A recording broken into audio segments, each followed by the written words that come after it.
যদি তুমি কষ্ট পাও তাহলে তুমি এমন কোথাও তাকাও যেখানে মানুষজন তোমার থেকেও কষ্টে আছে। এরকম কথা না আমি অনেক শুনেছি ছোটবেলা থেকে, অনেক গুরুজনের কাছ থেকে শুনেছি। আমার কাছে ব্যাপারটা কখনোই ভালো লাগতো না, কিন্তু এক্সপ্লেন করার মতন শব্দ আমার কাছে ছিল না বা শক্তি আমার কাছে ছিল না। কিন্তু এখন আমার কাছে খুব করে মনে হয় যে যদি আমি কষ্টে থাকি, যদি আমি দুঃখে থাকি বা একজন মানুষ কষ্টে আছে, দুঃখে আছে, সে তার থেকেও খারাপ অবস্থা, খারাপ পরিস্থিতির কথা চিন্তা করলে পরে তার মনে হবে না সে তো আলহামদুলিল্লাহ ভালো আছে। কেন? মানে স্বার্থপর। মানুষ আমার থেকে খারাপ আছে, আমার ঘুমটা ভালো হবে। মানুষ এটা করতে পারছে না, আমি করতে পারছি, আমি তো কোনো রকম করতে পারছি, আমি ভালো আছি ভাই, এই জন্য আমি ভালো থাকা উচিত, আমার স্যাটিসফ্যাকশনটা আসা উচিত। অদ্ভুত ব্যাপার। আমি পুরোপুরি বিরোধিতা করছি এই লাইন, এই কথার। আমি যদি খারাপ থাকি, আমার যদি কষ্ট হয়, আমি কেন এটা ভাবতে পারবো না যে এই মুহূর্তে দুনিয়াতে কোথাও না কোথাও কোনো না কোনো ব্যক্তি খুব ভালো আছেন।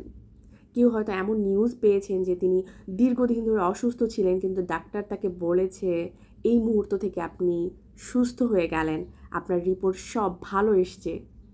কেউ এমন হতে পারে যে নতুন একটা স্বপ্ন পূরণ করেছে, যার কারণে সে জীবন খুলে বাঁচতে পারছে এই মুহূর্তে, আমি যে মুহূর্তে খারাপ আছি। অথবা কারো হয়তো বা আপনজনের সাথে দেখা হয়েছে অনেক বছর পরে এই মুহূর্তে, যে মুহূর্তে আমি খারাপ আছি। কেন এগুলো ভেবে আমি সুখী হতে পারি না?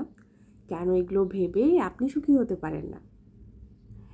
জীবন এখন এখন পরিবর্তন হয়েছে এবং মানুষ খুব সচেতন হয়েছে।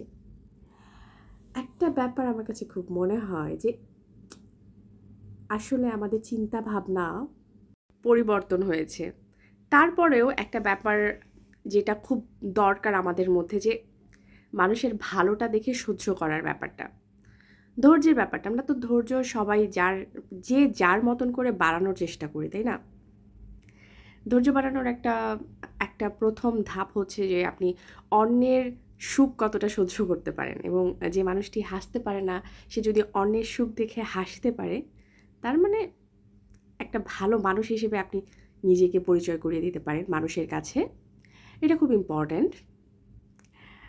আমার কথা বলার মূল কথাটাই এইটা যে অন্যের ভালো দেখে, অন্যের খুশি দেখে খুশি হওয়া।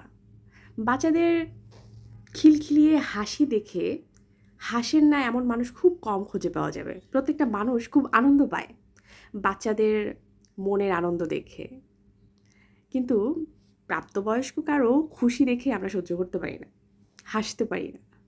এই ভিডিওটি তাদের জন্য যারা মানুষের সুখ দেখে হাসতে পারেন না। হাসার চেষ্টা করুন।